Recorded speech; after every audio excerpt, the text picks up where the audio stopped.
Welcome back. आज हम SQL व कई सारे क्वेरीज हम यहाँ पर रन करके देखेंगे विथ प्रॉपर क्वेश्चन। तो उसके लिए पहले हमें एक डेटाबेस चाहिए जो यहाँ पे ऑलरेडी तैयार किया हुआ है, इसलिए मैंने लिखा यूज़ प्रैक्टिस। प्रैक्टिस एक डेटाबेस है और अगर आपके पास ये नहीं है तो आप इसको क्रिएट कीजिए और उसके अंडर हम टेबल बना रहे हैं प्रोडक्ट टेबल।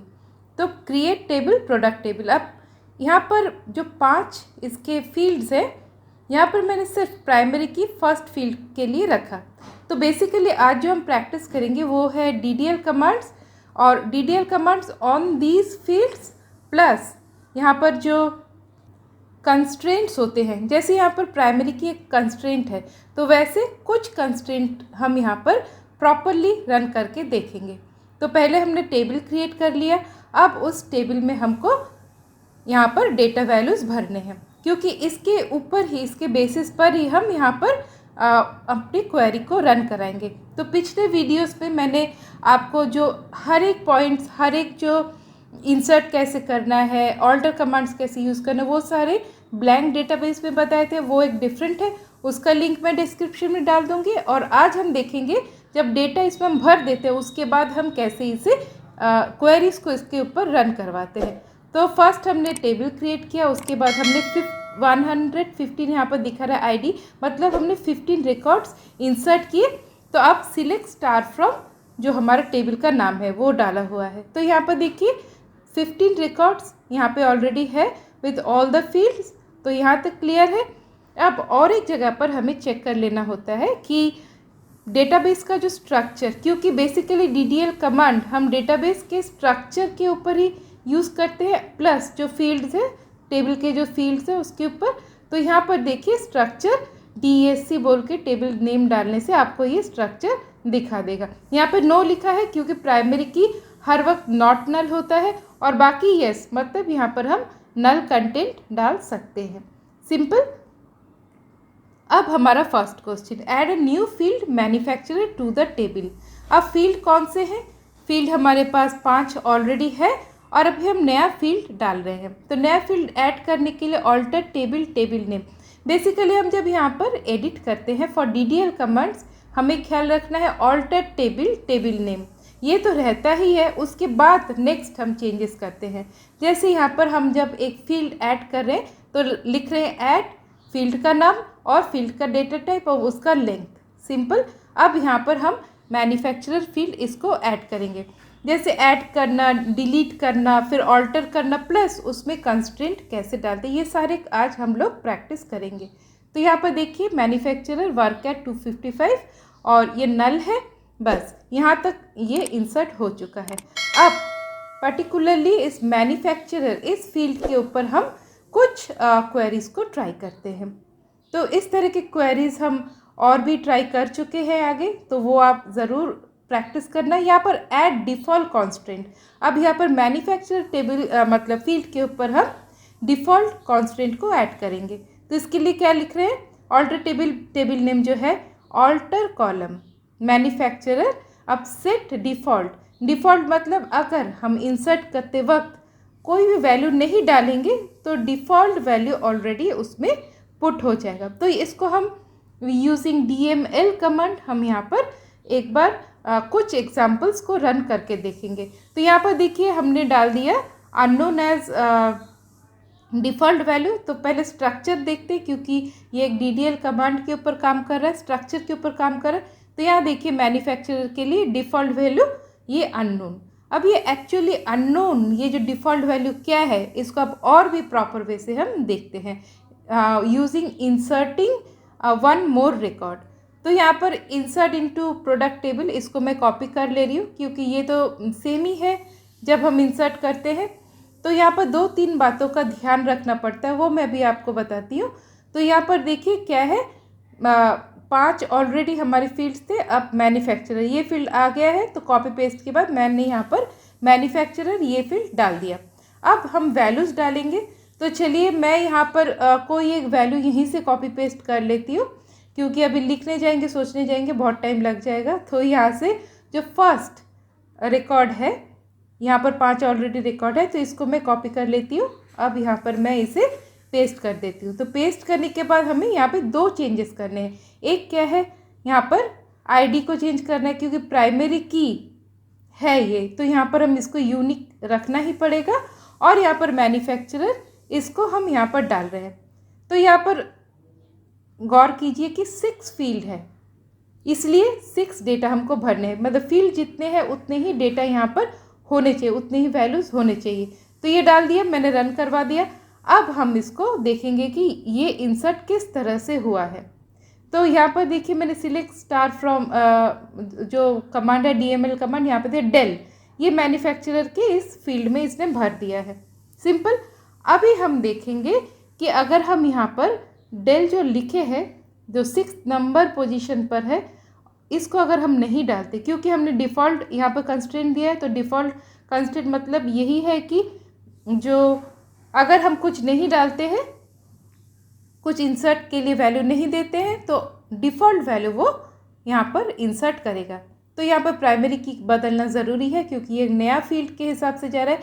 2 हम यहाँ पर कॉपी पेस्ट कर दें, तो यहाँ पर क्या है, अब फिर से हमने यहाँ पे 5 फील्ड के नेम है और 5 इसके कॉरस्पॉन्डिंग डेटा वैल्यूज़ हैं। अब इसको रन कराने के बाद हम देखेंगे कि यहाँ पर चेंजेस क्या हो रहे हैं, क्योंकि यहाँ पर डिफ़ॉल्ट कॉन्स्टेंट है। तो यहाँ पर चेंजेस में देखिए डिफ़ॉल्ट कॉन्स्टेंट है बोल के हमने यहाँ पे मैन्युफैक्चरर का वैल्यू नहीं डाला था, इसलिए इसने डिफ़ॉल्ट वैल्यू जो कौन सा वैल्यू है, अननोन, तो इसने अननोन यहाँ पर डाल दिया। अब आपको पता चल गया कि डिफ़ॉल्ट कॉन्स्टेंट किस तरह से एक फील्ड के ऊपर काम करता है। अब थर्ड हमारा question, remove default constant from manufacturer column. अब हमको हटाना है इस डिफ़ॉल्ट कॉन्स्टेंट को, क्योंकि ऐसे ही 2-3 टाइप के क्वेश्चन बनते हैं फॉर दीज कॉन्स्टेंट्स। तो ऑल्टर टेबल नेम ये हर बार ही लिखना है, क्योंकि हम जब भी फॉर DDL कमांड्स एडिटिंग करते हैं तो ये लाइन ज़रूरी है, तो ये एकदम समझ के रखना बहुत ज़रूरी है। अब ऑल्टर कॉलम का नाम जो है मैन्युफैक्चरर, ड्रॉप डिफ़ॉल्ट ये लिखना है, क्योंकि हर एक कॉन्स्टेंट के लिए डिफ़ॉल्ट मतलब हर एक कॉन्स्टेंट के लिए ड्रॉप के मायने अलग है। तो अभी यहाँ पर अननोन दिखा रहा है, हमने पहले देख लिया बिफोर रन। अब हमने जब क्वेरी को रन करवाया तो अब हम डिस्क्रिप्शन में देखेंगे कि क्या दिखा रहा है। तो यहाँ देखिए उसने हटा दिया डिफ़ॉल्ट जो कंस्ट्रेंट था।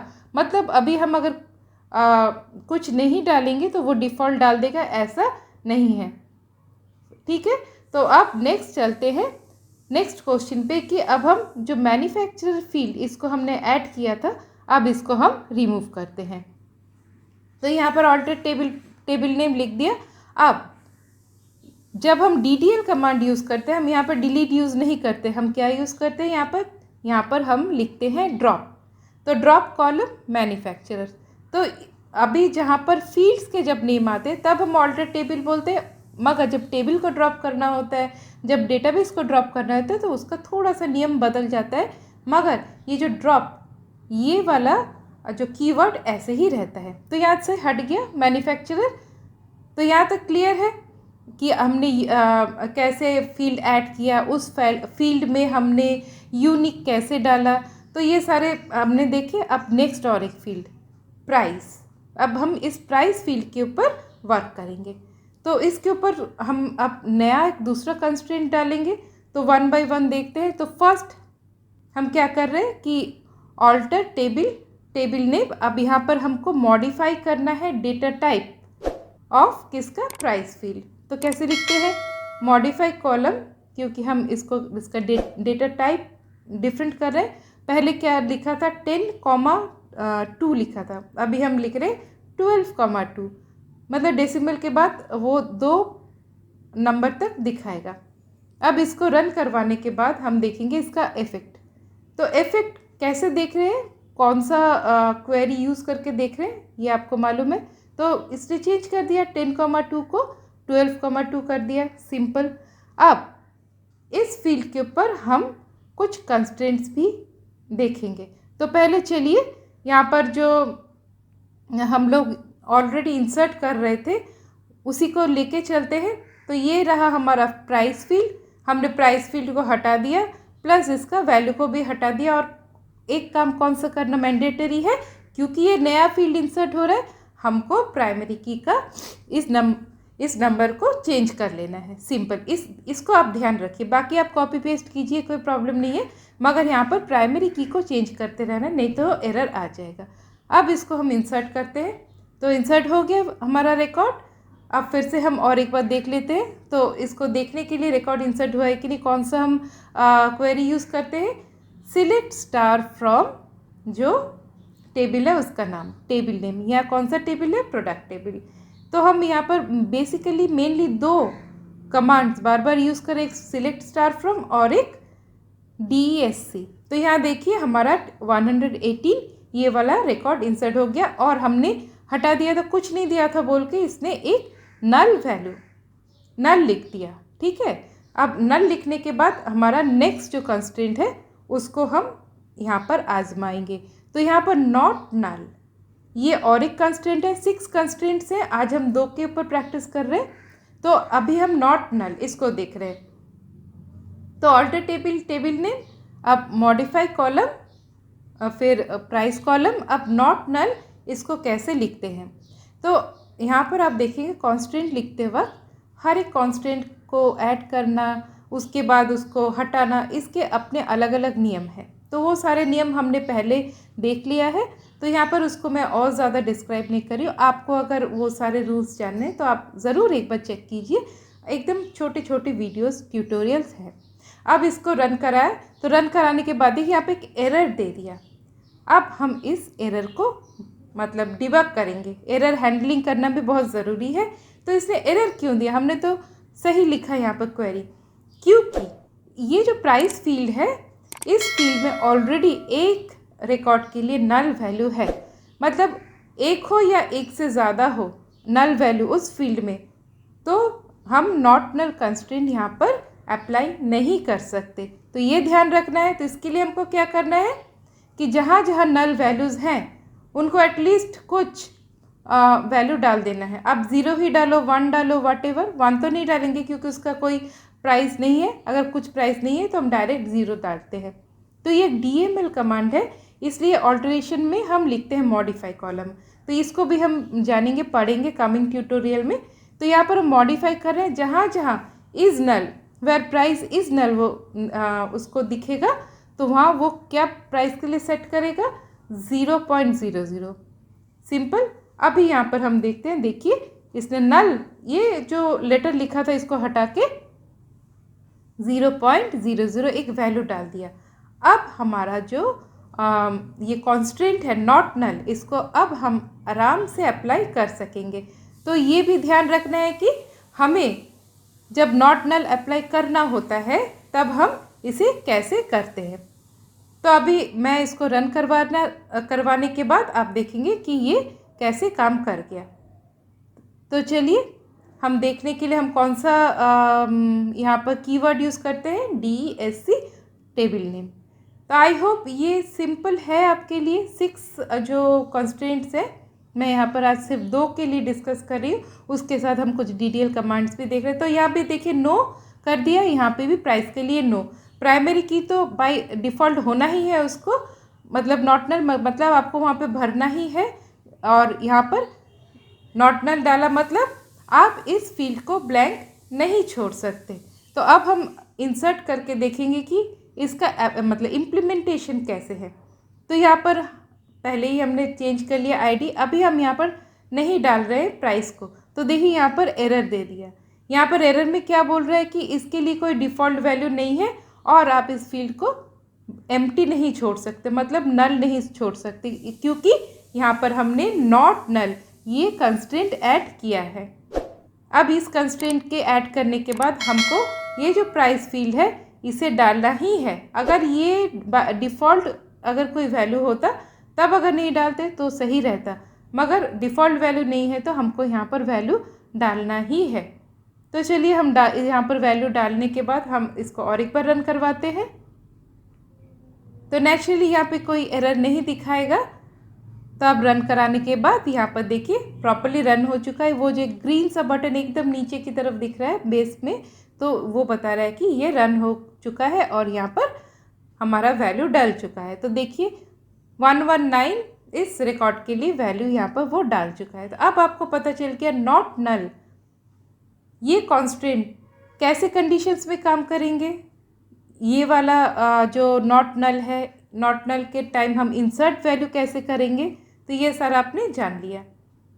तो अभी नेक्स्ट हमारा क्या क्वेश्चन हो सकता है कि हम इस नॉट नल से, नॉट नल ये जो हमारा कंस्टेंट है इसको रिमूव कैसे करेंगे।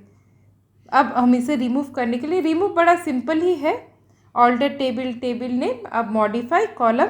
अगर नॉट नल नहीं है तो कौन है, नल है, तो इसके लिए हमें जस्ट सिंपल मॉडिफाई कर देना है इस फील्ड को, तभी वो जाके खुद ही खुद नॉट नल को हटा देगा। मतलब ये जो हमने ऑल्टर किया था, सिर्फ ये जो नॉट नल ये पार्ट को हम नहीं इंक्लूड कर रहे, इसको नहीं इंक्लूड करेंगे तो वो नॉट नल को ऑटोमेटिकली ड्रॉप कर देगा। हमने लास्ट वाले में क्या देखा, हमको ड्रॉप करना पड़ा था, मगर यहाँ पर ड्रॉप करना नहीं पड़ा, तो यस कर दिया, मतलब यहाँ पर हम नल वैल्यू रख सकते हैं। तो आज के लिए आई होप ये आपके लिए काफ़ी इम्पॉर्टेंट एक ट्यूटोरियल रहा। कमिंग वीडियोस में इसका और भी एक्सटेंडेड पार्ट देखेंगे, इसके लिए आप सब्सक्राइब करके रखिए। और आज के लिए इतना ही, फिर से मिलते हैं, तब तक के लिए बाय बाय।